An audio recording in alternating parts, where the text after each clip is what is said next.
আমি আর আমার মা রেডি হয়ে গেছি, আমরা মেলা যাব। মেলা বসতে ভালো মেলা। তো আমাদেরকে কেমন লাগছে তোমরা কমেন্টে জানিও। হ্যালো গাইস, আমরা 4 জনে মিলে ঘুরতে এলাম মেলাতে। আমি মা ভাই আর একটু দিদি।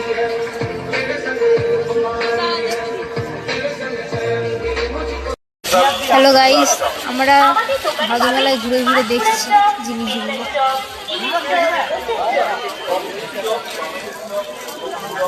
ভিডিওটা ভালো লাগলে, ভিডিওটা তোমাদের যদি ভালো লাগে লাইক কমেন্ট শেয়ার দিয়ে পাশে থাকবে। দেখছো কত ভিড় মেলাটায়।